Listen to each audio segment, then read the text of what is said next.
बिस्मिल्लाहिर्रहमानिर्रहीम। कैलकुलस के अगले लेक्चर के साथ मैं आपकी खिदमत में हाज़िर हूँ। हम क्वेश्चन नंबर 18 तक कर चुके हैं। उम्मीद है कि आप लोगों ने तमाम क्वेश्चंस को अच्छी तरह देख लिया होगा। कोई भी मसाइल हो तो आप बहुत फ्रेंकली क्वेश्चंस कर सकते हैं। मैं कोशिश करूँगा कि बेहतर तरीके के साथ आपको समझाने की कोशिश करूँ। तो क्वेश्चन नंबर 19 है, find the condition that the straight line find the condition that the straight line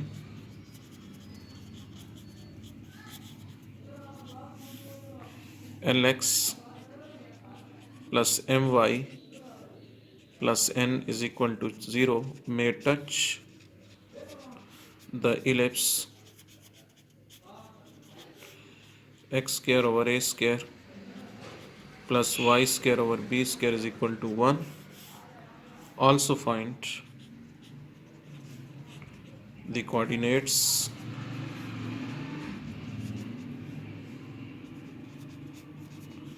of the point of contact.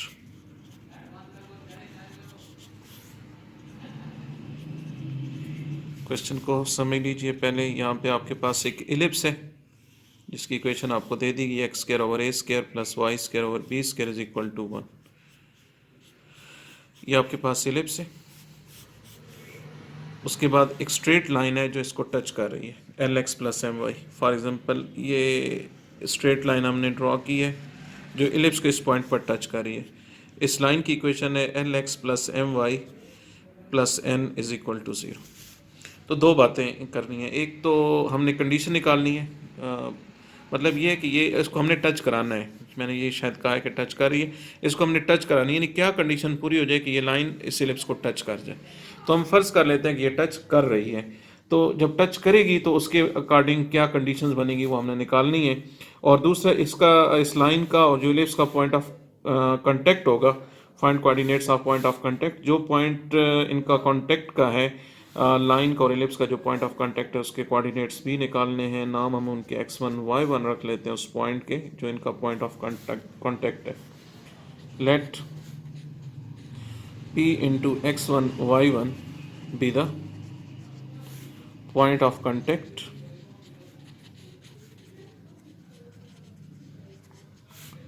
of the line lx plus my plus n is equal to 0 and the ellipse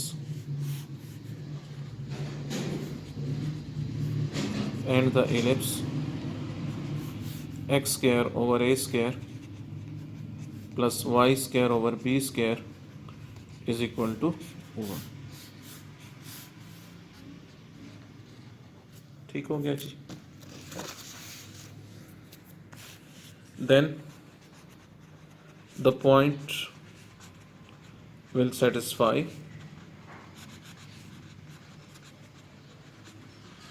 equation 2। 1 और 2 दोनों को satisfy करेगा, लेकिन हमारी ज़रूरत जो है ना कर्व के लिए होगी, तो हम कर्व की इक्वेशन में ये सब्स्टिट्यूट कर देते हैं। जो भी पॉइंट किसी कर्व के ऊपर, किसी ग्राफ के ऊपर लाई करता है, किसी लाइन के ऊपर लाई करता है, तो वो उसकी इक्वेशन को सेटिस्फाई करता है। तो ये हमारे पास इक्वेशन 3 हो गई। अब हम निकालते हैं इक्वेशन ऑफ टेंजेंट, यानी यही इसकी, इस लाइन की जो equation in form of x1 y1। ठीक है, तो इसके लिए हम 2 को डिफरेंशिएट करते हैं या डायरेक्ट भी फार्मूला यूज़ कर सकते हैं क्योंकि स्टैंडर्ड इलिप्स है। तो लिखिए equation of tangent to ellipse at p into x1 y1 is, formula होता है ना x1 ओवर a स्क्वायर, ये बिल्कुल स्टार्ट का टॉपिक है, plus y1 over b square is equal to 1। तो अब हमारे पास जो दूसरी है lx plus m y plus n is equal to 0। असल में ये हमने उसी लाइन की equation in form of x1 y1 निकाली है। तो क्या होना चाहिए, lx plus m y plus n is equal to 0, और इसको आइडेंटिकल होना चाहिए, यानी ये असल में दोनों सेम है, लेकिन वो lx plus m y plus n की फॉर्म में और ये x1 y1 की फॉर्म में।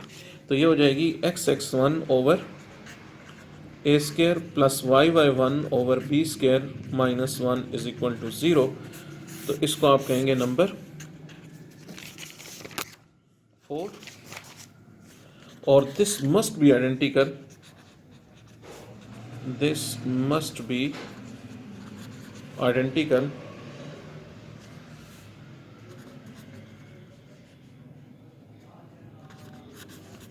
to 2, ये 2 के आइडेंटिकल होनी चाहिए,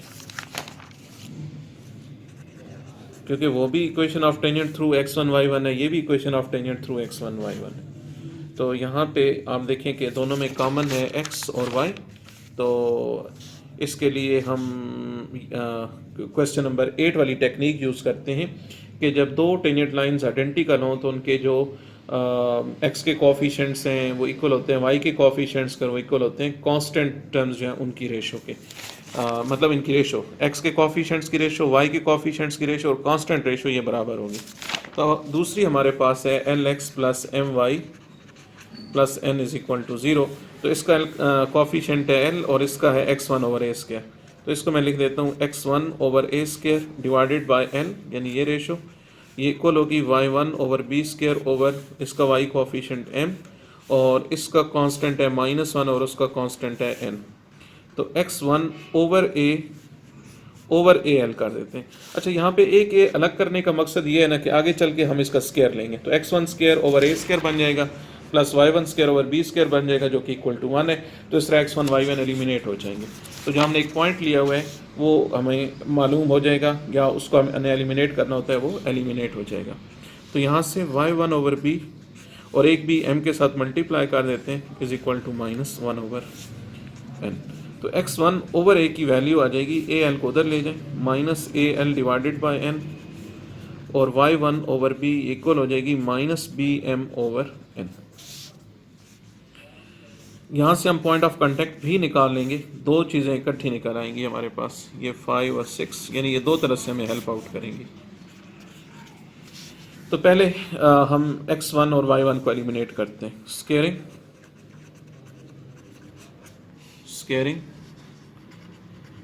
5 and 6 and adding the results, वही है x1 square over a square plus y1 square over b square is equal to a square l square over n square plus b square m square over n square. जब ये square लिया तो minus ख़त्म हो गया, ये 1 की equal है by equation number 3, 1 is equal to, और इधर हो जाएगा a square l square plus b square m square divided by n square, तो n स्क्वायर को इधर मल्टीप्लाई करा दें तो a square l square plus b square m square is equal to n square is required condition.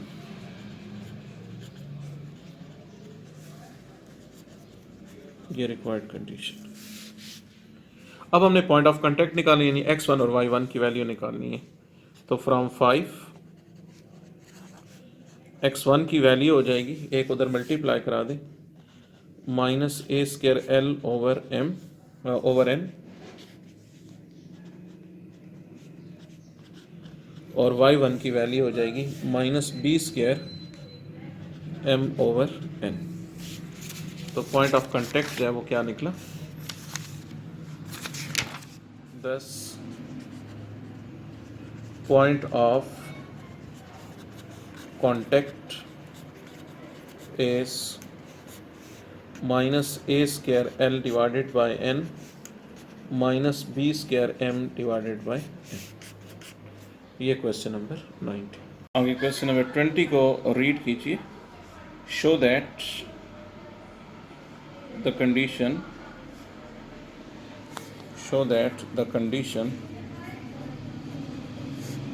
that normals at the points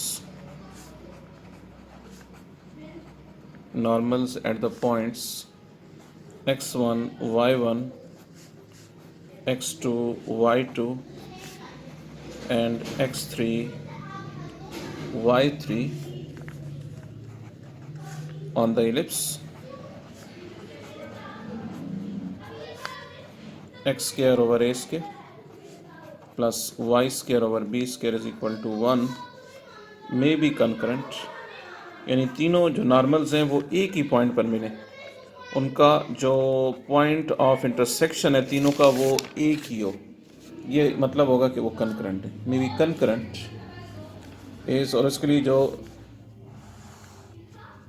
condition है वो हमने prove करनी है, ये है x1 y1 x1 y1 x2 y2 x2 y2 x3 y3 x3 y3 is equal to 0.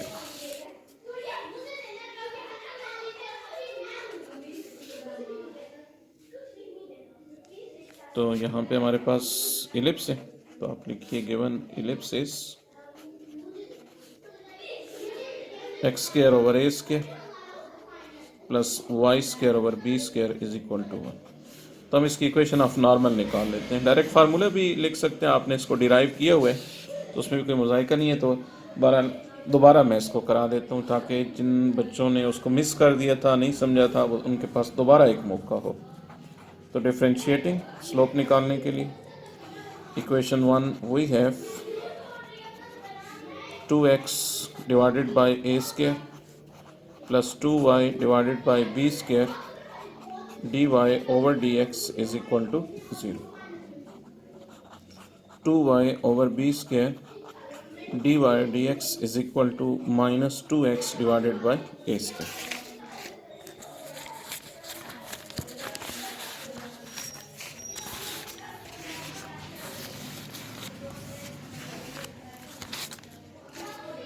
तो next हमारे पास यहाँ से हो जाएगा dy over dx is equal to minus 2x over a square multiplied by b square divided by 2 minus b square x divided by a square y. Hence slope of normal slope of tangent slope of tangent के लिए point of tangency put कर दें. x1 y1 पहले हम ले रहे हैं, 3 points दिए गए ना, तीनों पर हमने नॉर्मल निकालना है. तो पहले हम x1 y1 के ऊपर स्लोप ऑफ टेंजेंट लिख रहे हैं, ये हो जाएगी b minus B square x1 divided by a square y1. Therefore हमें कंसर्न नॉर्मल से है, तो लिखिए स्लोप ऑफ नॉर्मल, ये हमारे पास हो जाएगी. इसको उल्टा दें और साइन भी चेंज कर दें, a square y1 divided by b square x1. Hence equation of normal at x1 y1, equation of normal at x1 y1 is y minus y1 is equal to slope a square y1 over b square x1 into x minus x1. तो ये हो जाएगा, चलें B square x one को इधर ले आते हैं, B square x one Y minus B square x one Y one A square Y one X minus A square x one Y.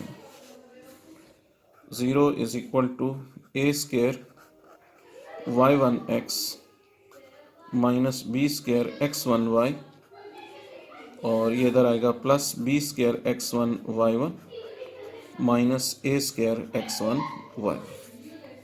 तो ये तरतीब आ गई, पहले एक्स वाली टर्म है, एक्स के coefficient a square Y one, आगे y वाली टर्म है minus B square x one Y और प्लस बी स्क्वायर माइनस ए स्क्वायर, और इनमें से x one Y one common हो जाए.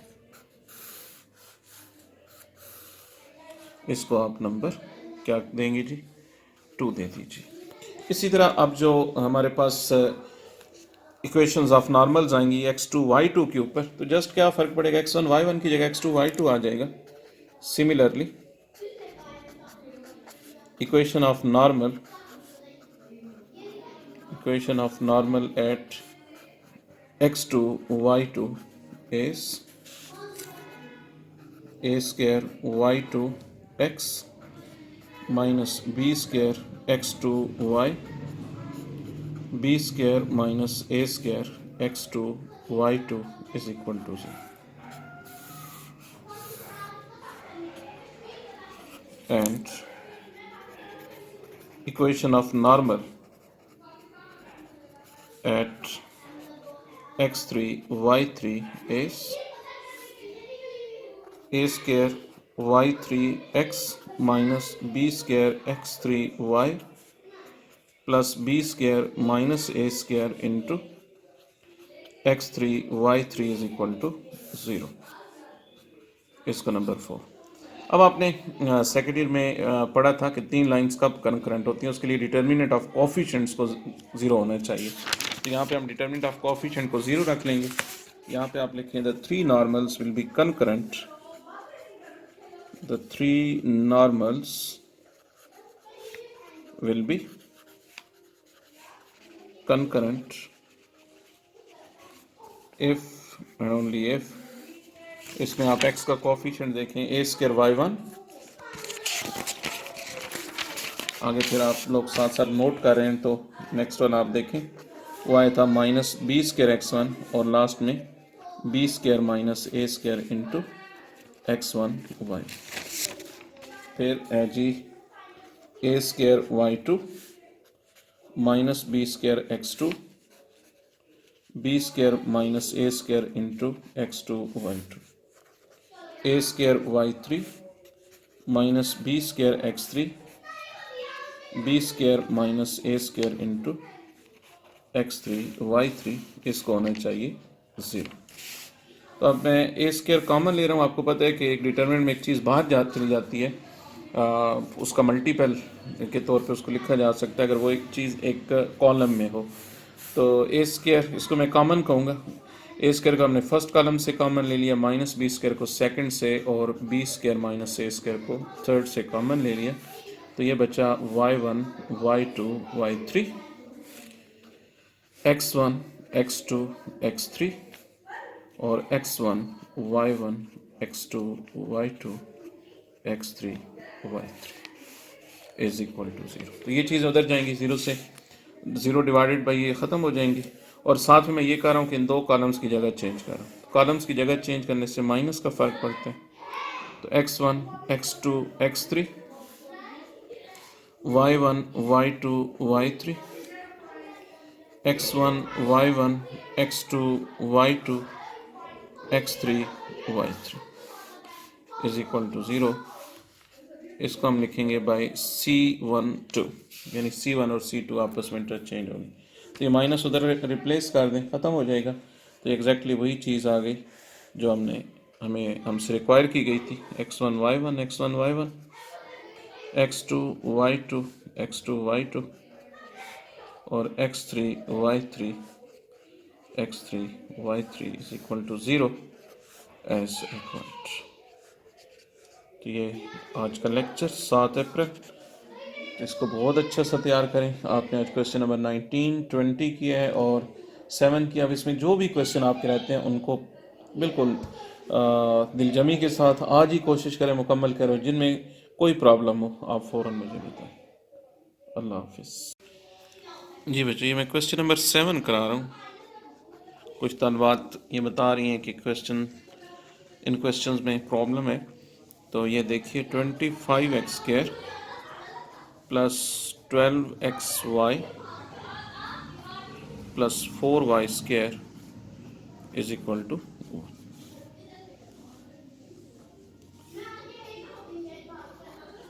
इसमें हमने वो पॉइंट फाइंड करने हैं जिन पॉइंट्स के ऊपर टेंजेंट लाइन x एक्सिस के पैरेलल हो जाए, और वो पॉइंट्स फाइंड करने हैं जहाँ पे टेंजेंट लाइन y एक्सिस के पैरेलल हो जाए. तो इसके लिए हम सबसे पहले तो स्लोप ऑफ कर्व निकालते हैं, जिसके लिए हम इस गिवन इक्वेशन को डिफरेंशिएट करते हैं. Differentiating with respect to x we have, तो ये हो जाएगा 50x plus 12x as it is y का derivative dy dx plus y as it is x का 1 और 4y स्क्वायर का 8y dy dx is equal to 0. तो ये हो जाएगा 50x plus 12x dy over dx plus 12y plus 8y dy over dx is equal to 0। 12x, इन दोनों में से dy dx कॉमन ले लेते हैं। 12x plus 8y into dy over dx is equal to minus 50x minus 12y। तो इस तरह dy ओवर dx की वैल्यू हो जाएगी -2 common 25x plus 6y divided by 2 ही कॉमन ले लेते हैं 6x प्लस 4y। 2 कैंसिल हुआ, तो इस तरह जो जनरल डेरिवेटिव निकला कर्व के हर पॉइंट के लिए वो ये निकला 25x plus 6y over 6x plus 4y। अब आप ये कीजिए कि वो पॉइंट फाइंड करने के लिए कि जहाँ पे टेंजेंट लाइन x एक्सिस के पैरेलल हो, for finding the points where tangent line is parallel to x-axis, we have slope यानी dy dx is equal to 0। तो यहाँ से हो जाएगा minus into 25x plus 6y over 6x plus 4y, this is equal to 0। तो ये denominator दूसरी side पे जाके ख़त्म, माइनस को भी ख़त्म कर देते हैं, तो ये बच जाएगा 25x plus 6y is equal to 0। अब चूँकि ये जो पॉइंट होगा ये कर्व के ऊपर लाई कर है, तो इसका मतलब ये कि यहाँ से जो पॉइंट्स हमें मिलेंगे तो ये एग्जैक्टली वो पॉइंट्स होंगे जो गिवन कर्व के ऊपर लाई कर रहे हैं। इसका मतलब क्या हुआ कि हमें चूँकि अब उसमें दो हो गए ना x और y, तो जब तक हमें x और y की वैल्यूज़ नहीं मिलेंगी तब तक तो हम उसको पॉइंट को फाइंड नहीं कर सकेंगे। तो इसके लिए आप इसको नंबर 2 कह दीजिए और इन दोनों को साइमल्टेनियसली सॉल्व कर दीजिए। तो मैं यहाँ से x की वैल्यू निकाल रहा हूँ। फ्रॉम 2 25x इक्वल हो जाएगा -6y, तो x की वैल्यू हो जाएगी -6y डिवाइडेड बाई 25, और इसको हम पुट करने जा रहे हैं इक्वेशन 1 के अंदर। पुट इन इक्वेशन 1, तो इक्वेशन 1 है 25x स्क्वायर, तो x स्क्वायर की जगह -6y ओवर 25 का स्क्वायर प्लस 12xy, x की जगह -6y over 25 into y plus 4y square -1 is equal to 0।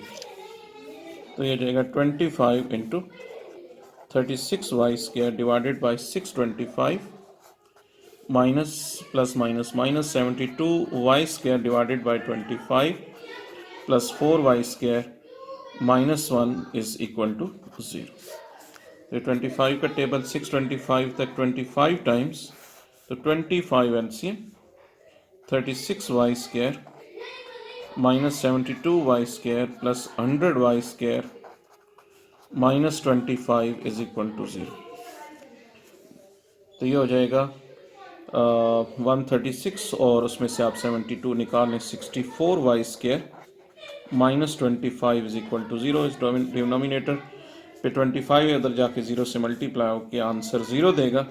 तो 65y square is equal to 25, y square is equal to 25 और 64, y is equal to +-5 over 8। ठीक हो गया। इसका मतलब दो पॉइंट्स निकलेंगे जहाँ पे tangent line parallel to x axis होगी। तो यहाँ पे लिखिए when y is equal to 5 over 8, और यहाँ पे लिखिए when y is equal to -5 over 8। तो x की वैल्यू हमारे पास क्या हो जाएगी? इस इक्वेशन को भी कोई नंबर दे दीजिए, नंबर 3 दे रहे हैं, पुट इन 3। तो ये हो जाएगा x is equal to -6 into y की जगह 5 ओवर 8, -6 इंटू 5 ओवर 8, और यहाँ पे x हो जाएगा -6 इंटू -5/8। तो नेक्स्ट ये हो जाएगी हमारे पास x की वैल्यू 2 3 ज़ार 6 और 2 4 ज़ार 8 -15/4, और दूसरी जानिब x की वैल्यू माइनस माइनस प्लस 2 3 ज़ार 6 2 4 ज़ार 8 प्लस 15/4। तो पॉइंट्स क्या बने 10, x की वैल्यू -15/4 और y वही है, y तो हमारे पास 5 और 8 नहीं, एक दफ़ा 5 और 8 है और दूसरी दफ़ा x की वैल्यू 15/4 और y की वैल्यू -5 और 8 है। ये वो दो पॉइंट्स हैं, are the points where tangent line is parallel to x axis। जिस तरह पैरेलल टू y एक्सिस के लिए आप फिर खुद कर लीजिए, उसमें डिनोमिनेटर को ज़ीरो होना चाहिए क्योंकि स्लोप अनडिफाइंड होगी। तो यहाँ पे आप लिखेंगे फॉर फाइंडिंग द पॉइंट या द पॉइंट्स, यहाँ पे इसका इजाफा कर सकते हैं, एक से ज़्यादा भी हो सकते हैं। वेयर टेंजेंट लाइन इज़ और ब्रैकेट में और भी हो सकता है parallel to y axis, we must have dy/dx is equal to undefined, और अनडिफाइंड के लिए बटे वाली चीज़ को ज़ीरो होना चाहिए। तो इसको ज़रूर कंप्लीट कीजिए। उम्मीद है कि आप लोगों ने इसको पिक कर लिया। अगर आप इस तरह के जो क्वेश्चंस हैं उनको आप बड़ी आसानी से इंशाल्लाह कर लेंगे।